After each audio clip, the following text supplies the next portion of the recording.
வார்த்தை சுத்தமாக இருக்க வேண்டும், அது முக்கியம். அதை விட மனம் முக்கியமாக இருக்க வேண்டும். சில பேர் வார்த்தையை இனிக்க பேசுவான், உள்ளுக்கு நஞ்சா நினைப்பான். மூன்றும் வினைதான். இந்த மூன்றாலே செய்கிற வினையும் நம்மை தாக்கும். நீ உடம்பாலே ஒருவருக்கு வினை செய்தால் உன்னுடைய அடுத்த பிறவியிலேயோ ஏதோ ஒரு பிறவியிலேயோ அது உடம்பை தாக்கும். வார்த்தையாலே ஒருவரினோ வார்த்தை செயலா என்று கேட்டால் செயல்தானே. ஒரு பிள்ளையை கூப்பிட்டு போ அதை எடுத்து வா என்கிறேன், போய் எடுத்து வருகிறது அல்லவா, அப்ப அது செயல்தானே. வார்த்தையும் செயல்தான். ஆகவே வார்த்தையாலே நீ ஒருவனை சந்தோஷப்படுத்துகிறாயா, அடுத்த பிறவிலே உனக்கு வார்த்தை சந்தோஷமாக வரும். வார்த்தையாலே ஒருவனை துன்பப்படுத்துகிறாயா, வார்த்தை உன்னை அடுத்த பிறவியிலேயோ ஏதோ ஒரு பிறவியிலே துன்பப்படுத்தும். அதனால்தான் பாரதியார் சொன்னார், உன்னிடம் யாராவது வந்து பொருள் கேட்டால் பொருள் உள்ளவர் பொற்கு வைதாரீர், அது கற்றவர் காசு எழுதாரீர், அதுவும் மற்றவர் எப்படி வரிசையா சொல்லிருந்து அதுவும் மற்றவர் வாய்ச்சொல் அருளீர் என்றார். எல்லாம் தாரீர் தாரீர் வாய்ச்சொல் தாரீர் என்றுதான் நீ சொல்லி இருக்க வேண்டும். பாரதியார் என்ன சொல்கிறார், வாய்ச்சொல் அருளீர் என்கிறார். ஏன் சொல்கிறார் தெரியுமா? அருளோடு கூடிய வார்த்தையை உன்னிடம் பொருள் கேட்கிறவனுக்கு சொல்லியாவது விடு. தம்பி, நல்ல வேலை தொடங்கி இருக்கிறாய், எனக்கு இப்போ ஒன்றும் இல்லையப்பா, இருக்கிற பொழுது தருவேன், உன் காரியம் வெற்றியாகும், இப்படி சொல்லு. இந்த புண்ணியம் அடுத்த பிறவியிலே ஒரு வார்த்தையாக உன்னை வந்து சேரும், அதுல சந்தேகமே இல்லை. சரி, இது ரெண்டும் சரி, வார்த்தை வந்து சேரும், செயல் வந்து சேரும். இப்ப நான் கேட்கிறேன், மனதாலே நினைக்கிற நினைப்புமா வந்து சேரும்? நினைப்பும் வினை, எல்லா வினைக்கும் எதிர்வினை உண்டு என்று சொன்னேன் அல்லவா. இப்போ மனதிலே நினைக்கிறோம் ஒருவனை, அது வெளியிலே தெரியாது, ஒருவனை பற்றி நல்லாகவும் நினைக்கிறோம், கெட்டதாகவும் நினைக்கிறோம். இப்ப இந்த நினைப்பு மனதிலே இருக்கிறது, இந்த மன நினைப்புக்கும் பயனுண்டா? இதை என் ஆசிரியர்கள், சித்தாந்தம் கற்பித்த ஆசிரியரிடம் நான் கேட்டேன், மன நினைப்புக்கும் பயனுண்டா என்று கேட்ட பொழுது அவர்கள் சொன்னார்கள், அந்த பயன் எப்படி விளையும் என்று கேட்டால் மன நினைப்புக்கும் பயனுண்டு என்கிறார்கள். மனதினுடைய நினைப்புக்கும் பயனுண்டு என்று சொல்லி அவர் சொன்னார், நாங்கள் இப்போ வார்த்தை பேசவில்லை, செயல் எதுவும் செய்யவில்லை, ஆனால் மனதிலே நினைத்தோமே, அந்த நினைப்பினுடைய பயன் எப்படி விளையும் என்றால் கனவாக உனக்கு விளையும் என்றார். கனவிலே வருகிறது பாருங்கள் எண்ணங்கள். இப்ப சில நேரத்திலே கனவிலே நாங்கள் தூங்கி கொண்டிருக்கிற பொழுது ஏதோ ஒரு சுரங்கம் கண்டுகிறோம், தங்கம் தங்கமாக வருகிறது, அள்ளி அள்ளி அள்ளி பல பேர் மெத்தையை பிச்சிருவான். இப்ப இந்த சந்தோஷமான கனவு வந்ததே, போன முறை ஏதோ நல்லதை நீ நினைத்திருக்கிறாய், அதனுடைய விளைவுதான் இந்த சந்தோஷ கனவு. சில நேரத்திலே 5 நாய்கள் ஒன்றா நம்ம துரத்துற மாதிரி இருக்கும், ஓடி ஓடி கலைத்து போவோம். அப்ப என்ன தெரியுமா, போன பிறப்பிலே ஏதோ தீமை நினைத்திருக்கிறாய், அந்த நினைவினுடைய பயன் கனவாக விளையும் என்று என் ஆசிரியர் சொன்னார். ஆகவே எல்லா வினைக்கும், மனவினை, செயல்வினை, வாக்கு வினை, எல்லா வினைக்கும் எதிர்வினை இல்லாமல் போகாது, இதை மறந்து போகாது. இந்த வினை கொள்கையை சில பேர் கிண்டல் பண்ணுகிறார்கள். என்ன சொல்கிறார்கள் என்றால், இந்த சைவர்களுடைய வினை கொள்கையாலே தான், தமிழர்களுடைய வினை கொள்கையாலே தான் இவர்கள் எல்லாரும் ஒரு சோம்பேறிகளாக போனார்கள். என்ன நடந்தாலும் ஐயோ இது என்னுடைய விதி என்று ஓய்ந்து போகிறார்கள். அதனாலே தான் இவர்கள் சோம்பேறிகளாக போனார்கள். அதுதான் இந்த இனம் உயரவில்லை என்று சில பேர் சொல்கிறார்கள். மறுதலையாக அறிஞர்கள் சொல்கிறார்கள், அப்படி இல்லை. இந்த கொள்கை தான் தமிழர்களை நேர்மையாக நிற்கச் செய்கிறது என்கிறார். எப்படி என்று கேட்டால், ஒரு பெரிய வீழ்ச்சி வருகிறது, வாழ்க்கையிலே எதிர்பார்க்காத ஒரு வீழ்ச்சி வருகிறது. விதி கொள்கையை வழங்கினவன் இது என் விதியால் நிகழ்வது என்று அந்த வீழ்ச்சிக்கு அஞ்ச மாட்டான், நின்று பிடிப்பான். அதுபோல ஒரு பெரிய செல்வம், பெருமை வந்து விடுகிறது, இந்த பெருமை என்னாலே வந்தது என்று ஆணவப்பட மாட்டான், இது விதிப்பையாலே வருகிறது என்று நினைப்பான். ஆகவே ஆணவமும் வராது, சோர்வும் வராது தருகிற இந்த கொள்கை தமிழர்களை நிலைநிறுத்துகிற கொள்கை.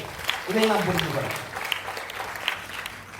இந்த விதியை அல்லது இந்த வினையை 3 பகுதிகளாக நம்முடைய சித்தாந்திகள் பிரிக்கிறார்.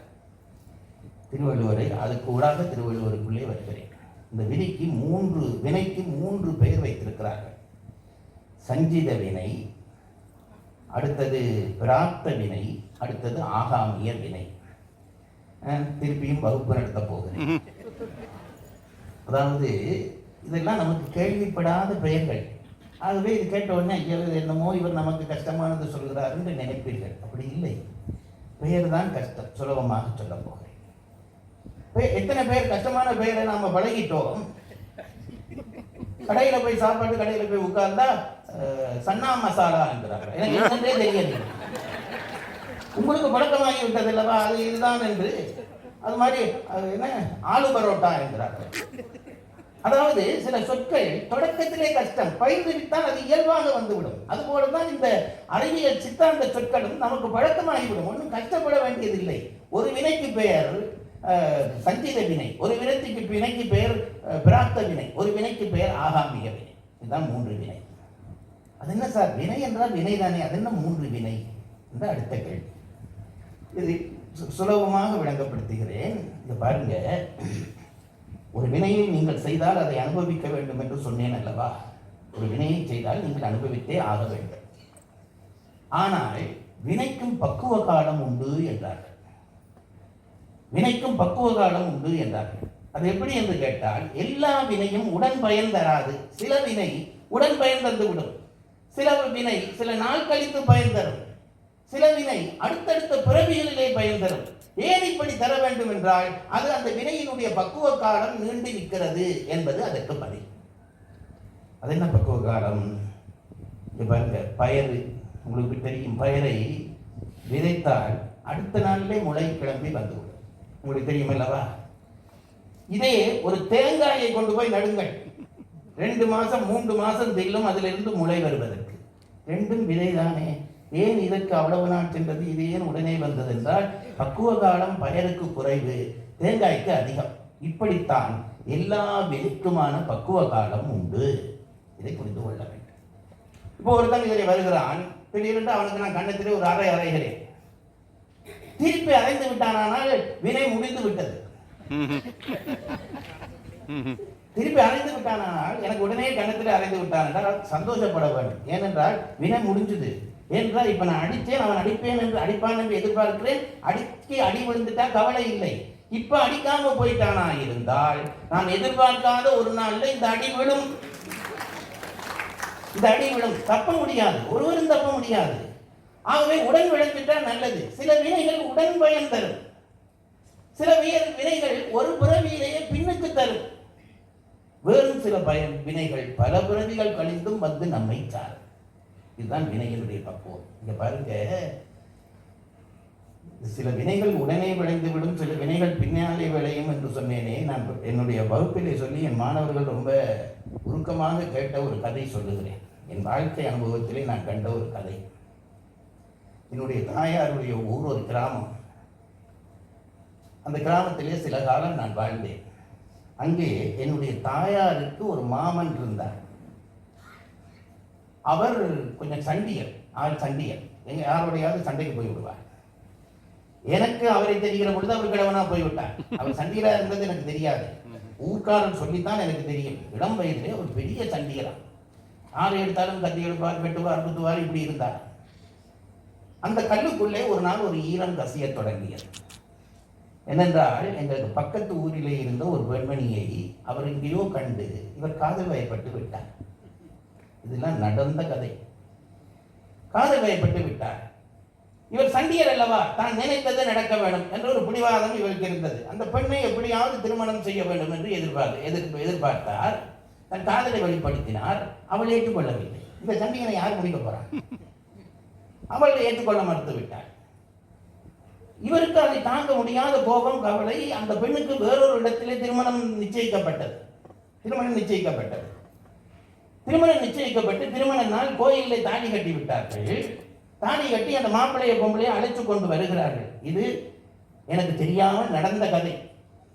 மற்றவர்கள் சொல்லி நான் கேள்விப்பட்ட கதை, நடந்த கதை. நடந்து வருகிறார்கள் மாப்பிள்ளையும் பெண். இந்த மனிதன், இந்த சண்டியன் என்ன பண்ணினார்?